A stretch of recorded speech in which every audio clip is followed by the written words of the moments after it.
Got to get the puppies in order over there. I heard that a little bit. Oh my gosh, are they bad? Oh my But God. they're the greatest, you know? They are the greatest. Yeah, I'm sure my dogs are going to be going nuts in about 2 minutes anyway. Absolutely. It is the Cat Country 96 Birds Recap, and it's brought to you by Miller Lite, the official beer sponsor of the Philadelphia Eagles, and of course our friends at BANKO Beverage Company. Sam Malone, Kevin Crockett, along with you here to take a look back at Minnesota, take a look forward at Tampa Bay, and for two guys who work in mornings, unfortunately, take a look at two games that happened at night.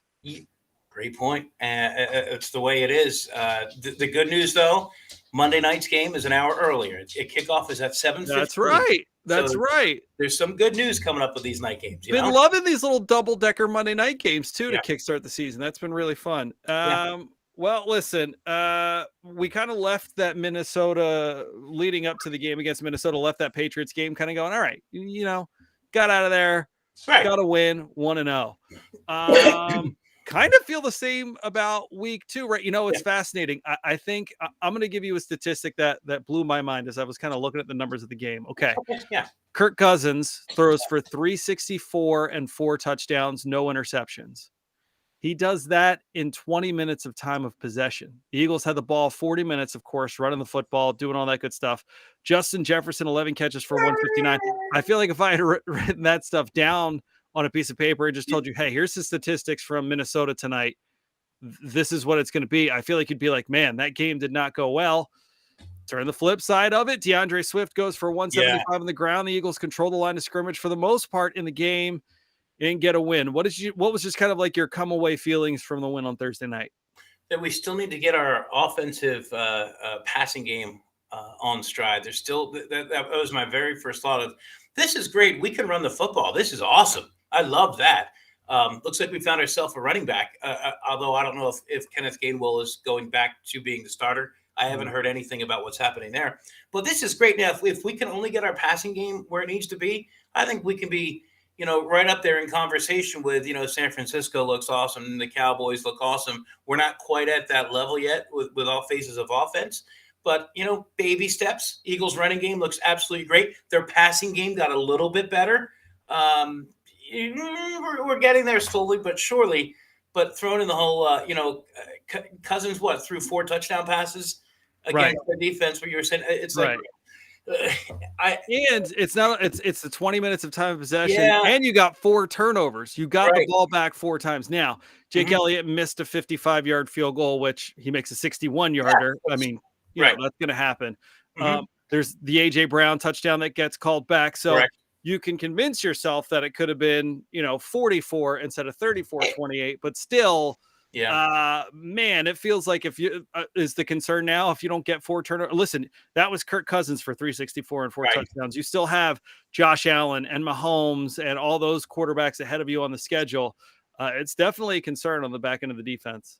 Are you okay with the fact that there is probably 3 defensive backs that you didn't know where they came from? If it was the practice squad, if it was the depth position, are you okay with the fact if 3 of our starters, our defense, were out? Would it have made a bigger deal that much in the fact of, all right, Bradbury's out, Blankenship is out, we have another one out? What you think that would have made a bigger deal? Yes. So I think I look at that KJ Osborne touchdown where he's just standing when they were in the red zone and he's just sitting in the back of the end zone by himself. That's where in my mind it makes a difference. Now you could go back to the Super Bowl where the Chiefs did the same thing they did, in different circumstances. But I mean, because we kind of alluded to it the last time we talked, where if Nakobe Dean is out, he's your communicator on defense. He's the one with the green dot on his helmet. His backup is Reed Blankenship. He's out. He's the next best communicator on defense. So, they get the big special teams turnover.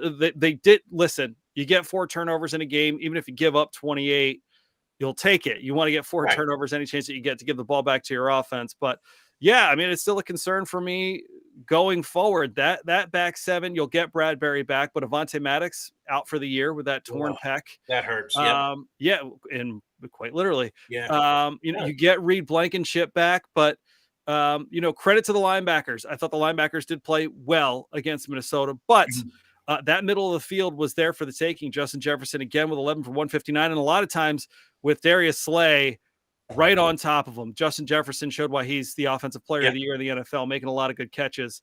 But as you get through this schedule, look, Mike Evans and Godwin are are next up on the schedule with Tampa Bay.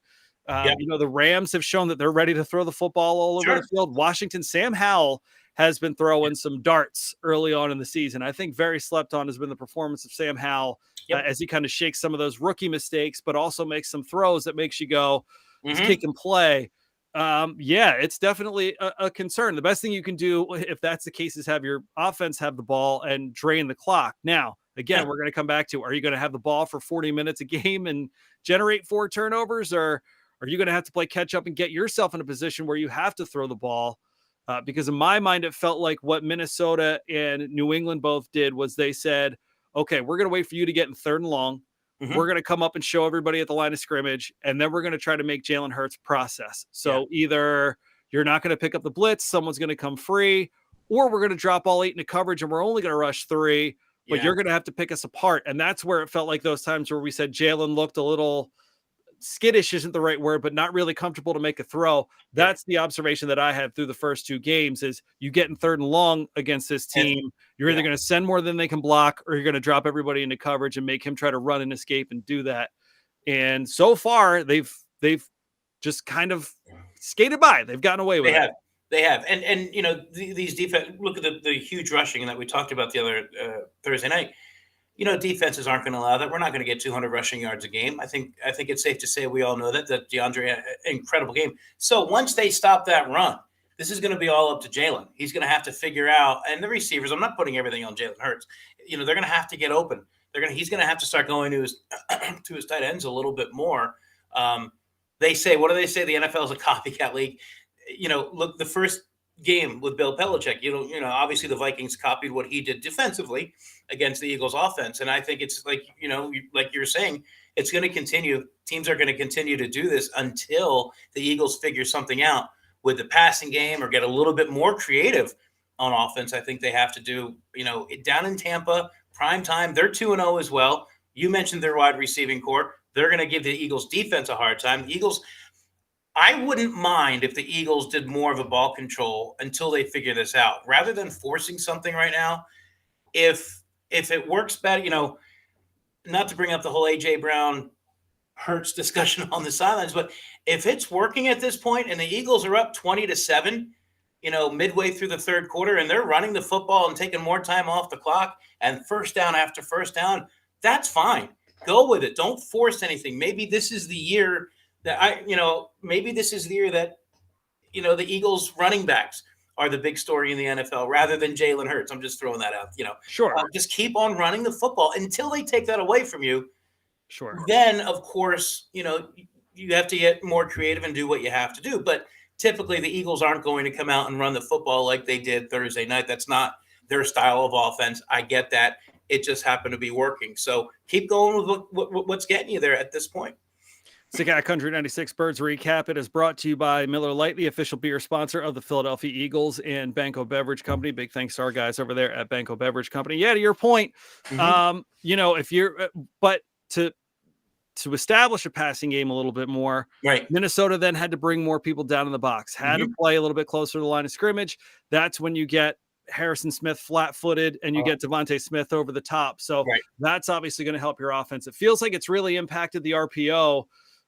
Because those quick slants and things haven't necessarily been there, maybe haven't necessarily been called. It's been interesting. One of the big things that Brian Johnson has done that we didn't see a ton from Jalen Hurts in the past is they're in the pistol quite a bit, which I don't know what the significance is for them in that formation. Is it to try to maybe let running backs get downhill a little bit more if you're trying to run an RPO or a play action pass? I don't know exactly what it is, but there definitely still is some wrinkles and kinks and things that it feels like they do have to work out. But, again, if you can set up the ground game, look, I mean, that's what got them to the playoffs 2 years ago. They decided midway through the season, all the things that we're trying to do on offense isn't working. Let's just go out and hit people in the mouth.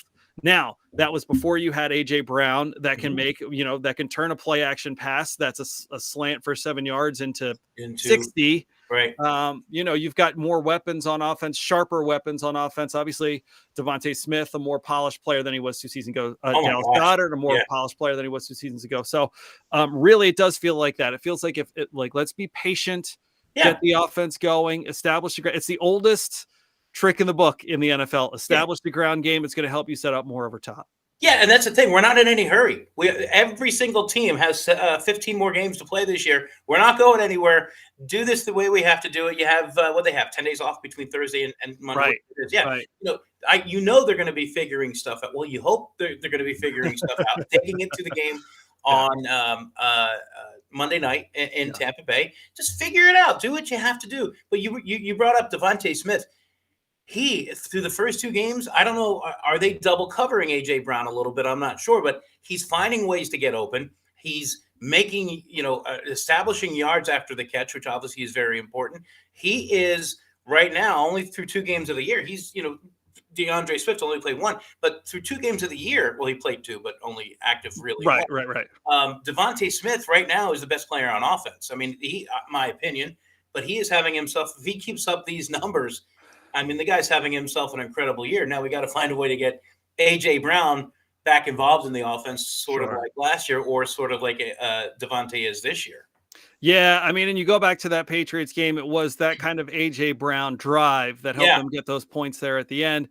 Obviously, they made a point of emphasis to try to get him the ball against Minnesota in the second half. And again, had that touchdown call back, had what was a pretty clear defensive pass interference, I think, to most of us. Yes. Not get called. So, that's something that I think will settle. It'll settle down as the year goes on. I don't think it's going to be a continued issue.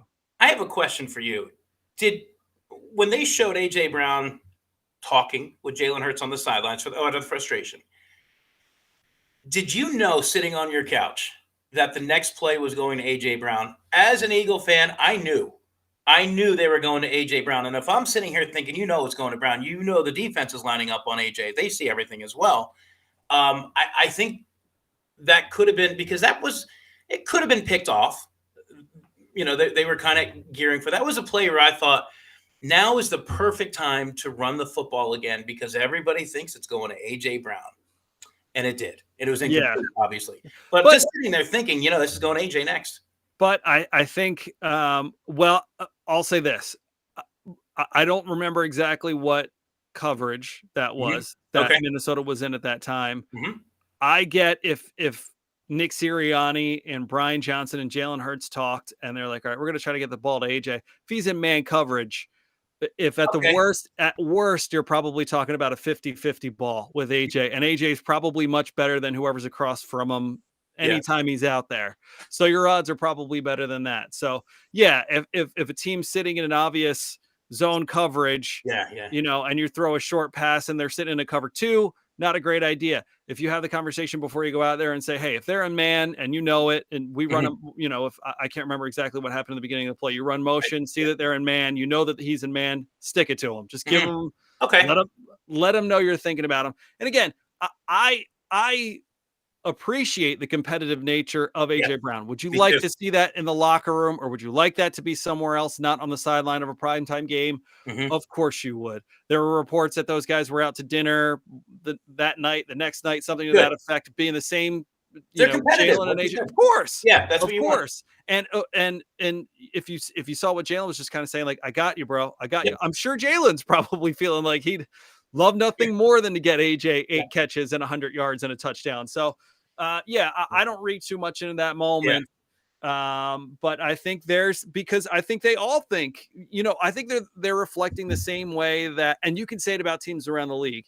Kansas City escapes with a win against Jacksonville this weekend, barely loses to Detroit in the first game of the season. Jacksonville wins their first game of the season. They're the dolls of the AFC now. They've got the easy schedule to go, have a chance to make a statement in week 2 against Kansas City. They come out and flop. Cincinnati, Pittsburgh had a flop game. They come back last night.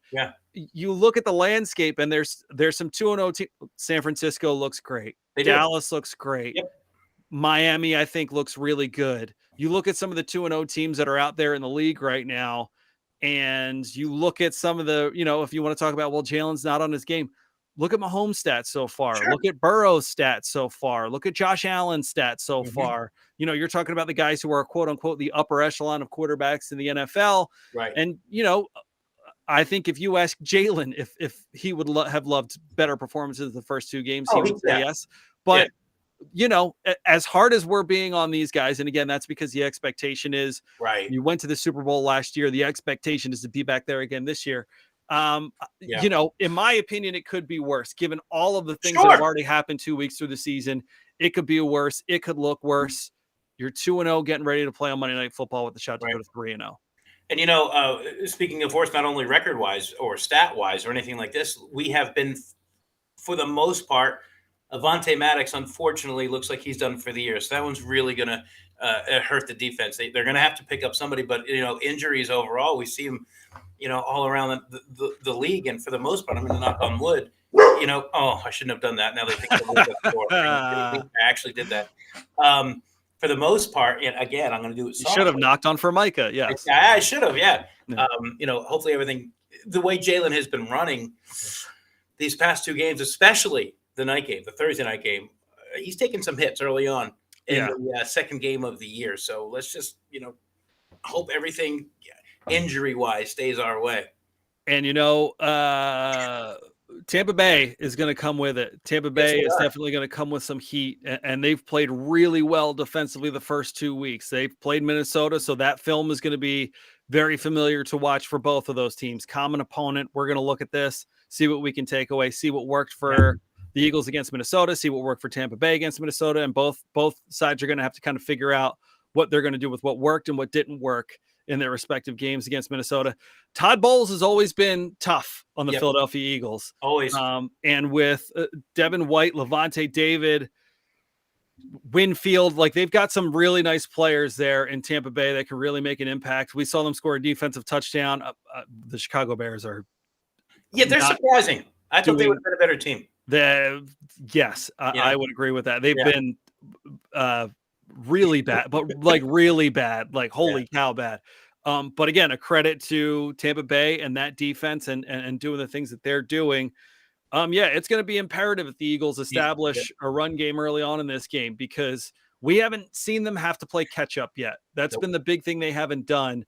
While it's felt like there's been pressure, while it's felt like there have been tense moments, the defense has gotten in positions where it's been bend but don't break, and the Eagles have pretty much been playing with a lead through most of the season so far. If they get behind, and Todd Bowles is the guy who's had the Philadelphia Eagles number for quite a while, it's going to be a really fascinating game to watch on Monday night. What are your thoughts on Jake is having a pretty good year so far, Jake Elliott. What are your thoughts of Aaron Siposs being released as his holder? Do you think that's any kind of concern?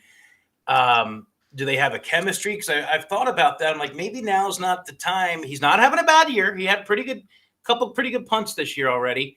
My first thought was just please leave it go. Don't touch it. But Eagles decided to release him, grab the punter from the Jets. I don't know if the punter from the Jets will be the holder or if Mariota will be the holder, but we're going to have to wait and see on that.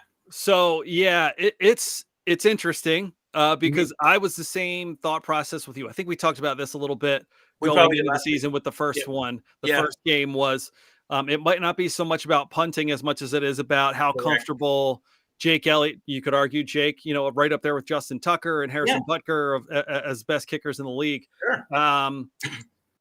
I'm very fascinated. I wouldn't imagine that Mariota would have been taking any snaps just because in a work week, that time is so precious for him going up against the second string defense as the going up against the first string defense as the second string quarterback to try to get them ready for their games against Minnesota and New England. It is Tanner McKee, who, you have to have that third quarterback on the roster. Is that maybe something where Tanner has been as a rookie quarterback, maybe in some of his extra time going down and working on that stuff? You have to carry the third quarterback. Yep. So it'll be interesting.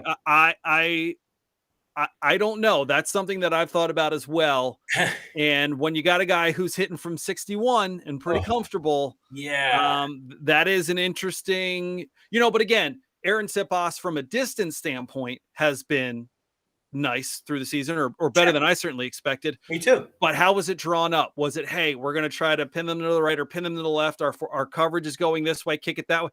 So what we don't know on TV is if we say, hey, we're going to go and try to kick it to that right corner and he puts it right down the middle of the field. We don't know that. Go back to the Super Bowl last year. Look at where the coverage is when the punt lands. They're on different pages. So right. that ultimately could have been what was the decision in making the change at punter, because I mean, it is such an important part of the game. If you have guys running to one side of the field and you can't trust your punter to put it in that direction, that means the whole other side of the field is wide open. Yeah, here we are saying, oh, I don't understand it. He had a 59-yard punt, he had a 57-yard punt, 58-yard punt, and we're releasing the guy. Great point. The numbers are there, but it could be total wrong side of the field. That's a great point. Yeah. It's, it's the, I'm not going to say it's the same thing, but if you've got a quarterback whose completion percentage is 100%, but he's got 70 yards, and you go back and look at the film, and the whole backside is wide open, you're saying, yeah, these numbers look great, but look at what he left, what he didn't take a shot at over here. So, yeah, that's going to be a fascinating thing to watch on Monday night, because I think points are going to be imperative against a really good Tampa Bay defense who can score. I mean, Baker Mayfield, credit to him. Probably a guy written off by just about every team in the league. I mean, he's going into the preseason battling Kyle Trask for the starting job, and sure enough, he's gone in. He's protected the football pretty well, and he's been a nice addition for Tampa Bay. Speaking of guys that can score, they're honoring Rondé Barber that night at halftime. We sure are. During the Eagles game, which we all remember. We don't need to get into that, obviously. Yes. But yeah, that's something else that, man, if the Eagles can take a lead going into halftime and quiet that crowd down just a little bit, that could be on our side. And not even quiet that crowd down. I expect a really good Eagles presence there. Agree. They typically do, maybe there will be a little bit more of a Buccaneer crowd just because of the start that they're off to. There's something to talk about right now, but no doubt about it, you're going to see plenty of green on Monday night in Tampa Bay. And hopefully you'll see a happy group of people leaving the sombrero at the end of the night in green jerseys. It is the Cat Country 96 Birds Recap, and it is brought to you by Miller Lite, the official beer sponsor of the Philadelphia Eagles, and by our friends at Banko Beverage Company. All right, Sam, we're gonna cut this one off here, but we're ready to go for week 3. Should be a fun game. I expect a close game against Tampa Bay. Another one of those games. Another one of those games where your wife looks over and says, "Hey, are you going to go to bed?" And you're like, "No, you can't." I don't care if it's 27-7. No, we're going to stay up for the rest of this one. Yeah, that is correct. Yeah, I don't see many blowouts for the Eagles this year. Either way, they're good enough to stay in it. And I don't see them blowing any other team out. Tougher schedule. We've talked about that before. Even if they're up 20-7 or 27-7, it's going to be a tight game. Don't leave the game early, whatever you do. Absolutely. Yeah, absolutely. Well, go Birds. Go get a win, get to 3-0. And then who knows? It could be the 3-0 Philadelphia Eagles and the 3-0 Washington Commanders playing for the number 1 spot in the NFC East by the time week 4 comes around. We'll see. Who would have thought the Commanders? Wow. Yeah. I told you they might be sneaky. They got that easy schedule to start the season. I told you they might be sneaky. It is the Cat Country 96 Birds Recap, and it's brought to you by Miller Lite and Banko Beverage. Have a great day, everybody. See ya, Crockett Man. Go Birds. Go Birds.